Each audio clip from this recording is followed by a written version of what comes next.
And welcome back to Who Would Win. Today's Who Would Win comes to us from Jaden Odin, who asked the question. And I looked through as many suggestions as I know I have.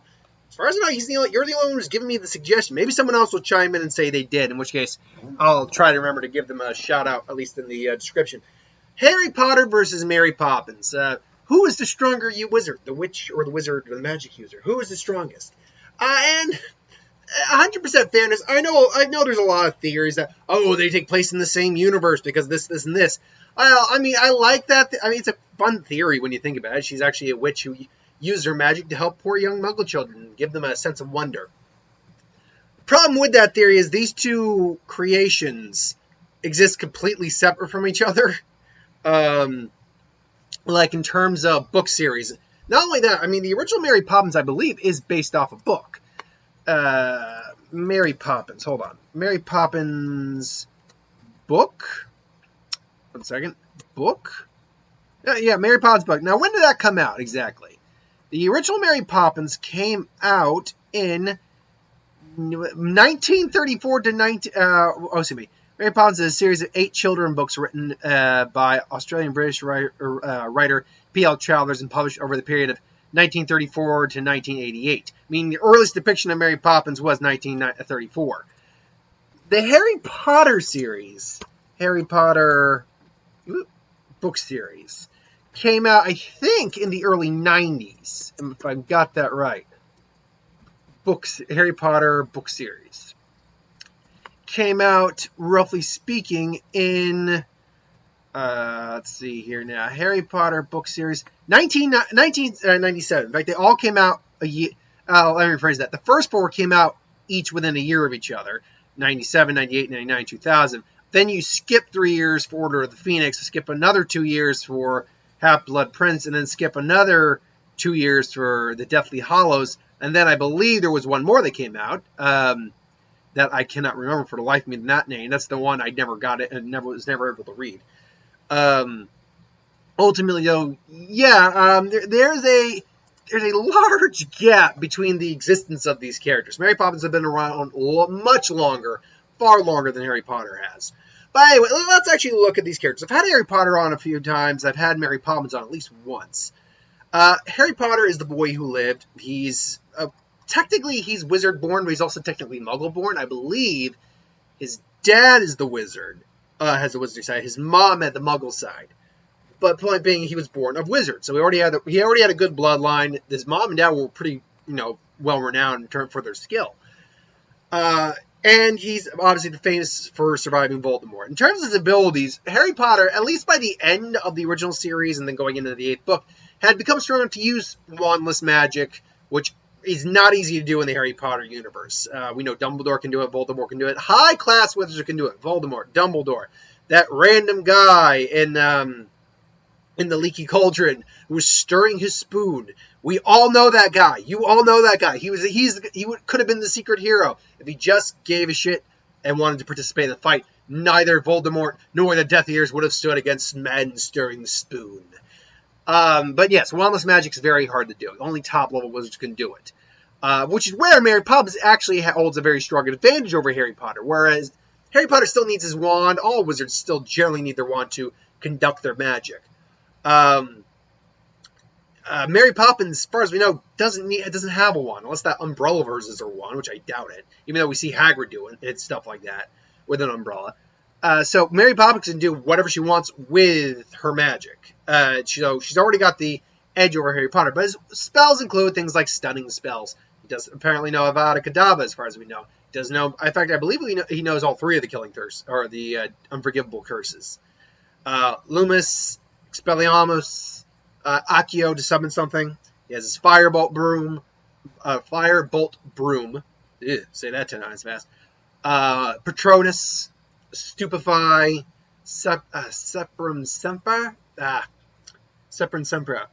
Something like that. It basically causes a massive amount of cuts to appear on you. He has his invisibility cloak. God, sometimes some of these word combos are really starting to get to me. He's an effective and actually capable duelist. And that's where he holds, I think, a distinct edge over Mary Poppins, because Mary Poppins isn't a duelist. She's not a fighter. She's just going to sell things out with her own, proper lady, like, wit and charm, and maybe a little bit of magic here or there. Mary Poppins, it's really not clear where Mary Poppins comes from. We know she's magical, actually probably has a severe amount of magic, or high magic, because when she shows up later in the sequel movie, even whether we like it or not, that is canon. And I did like the movie, but I acknowledged that's nowhere near the original movie. Even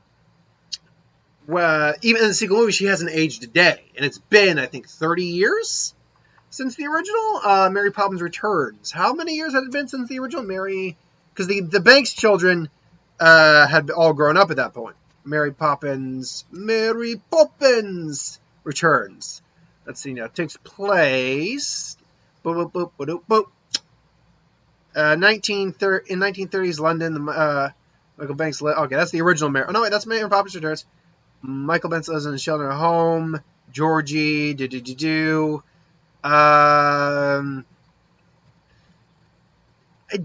I mean, it's 1930s London. When did the original Mary Poppins take place? It occurs to me I don't actually know when the original one took place. I want to say it was early 1900s. Let's see here. In 1910. So you could probably go almost, it's not 30 years quite, but about 25 years. Quarter of a century has passed. She hasn't aged a day. She just turned from Julie Andrews into Emily Blunt. But whatever. They say she hasn't aged a day. So it's clear she's halted her aging in some way. Most likely magic. We know she doesn't need magic to, move things with her mind. The weird thing about Mary Poppins' magic is that it just seems to naturally happen. When she goes into an animated world, it just seems to naturally happen. When she's like drawing their bath and just pulling things out of her bag, just seems to naturally be something that happens. Her magic seems to just affect the overall reality of the world in some way, which on a level of power is something Harry Potter just does not have. In terms, though, of an actual combatant, it makes her hard to judge. Now, I had her on here at least once before, put her against Pennywise, which, to be fair, it was a very different fight than this is going to be a pretty much brawl between magic users. But it makes her a very difficult opponent to judge because we never see her use her magic in a violent or battling sort of manner. She is very much the proper lady, although I had my bath and, a spoon's full of sugar, but I'm missing no doubt. She's very by the book. She's a nanny. It's not her job to fight. It's her job to take care of the kids. Now, if that involves that and to protect them, that's one thing. Ultimately, though, what this fight will break down to is, A, whose magic is technically stronger, but B, who's just more capable in a fight. So if these two met, what would happen? Harry would, probably be the aggressor, because it is in his nature to be the aggressor. And Poppins would probably, sidestep, maybe use her magic to get out of the way, probably, run off, say, oh dear. But, he'd probably,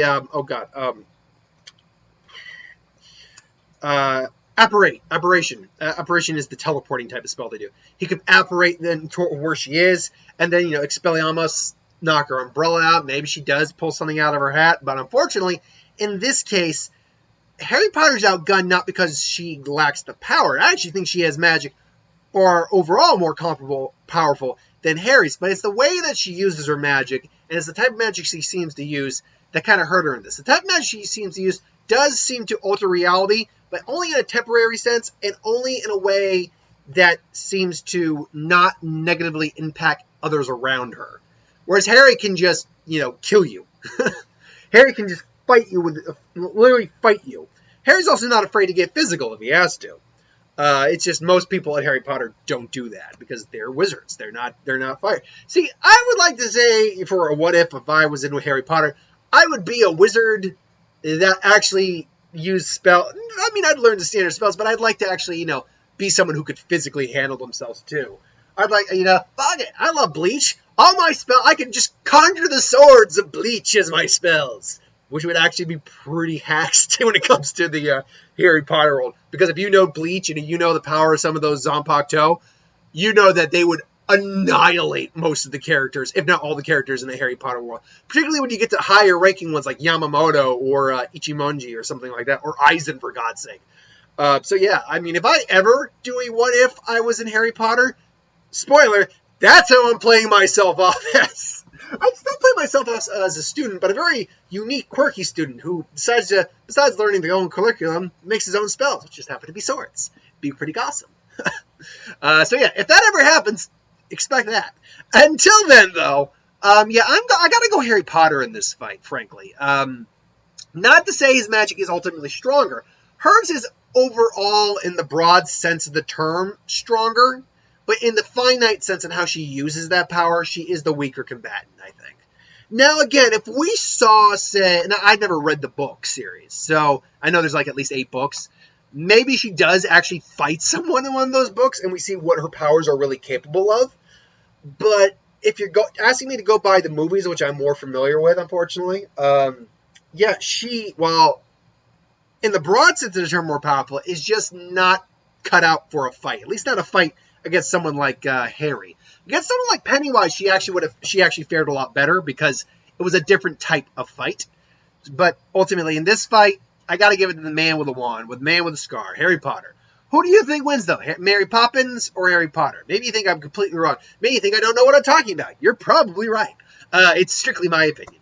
If you think different, that's cool. Put it in the comments below. Let me know. Till then, though, thanks for watching. Hope you enjoyed. Like, comment, share, subscribe. As always, if you want to review something, put in the comments below. Let us know. I'll do a review of it at some point. Ideas for who would win, Star Wars, Superior Magic, What If, anything I do on the channel. Put that in the comments below as well. I can do that at some point. So thanks for watching, and I'll see you next time. Later.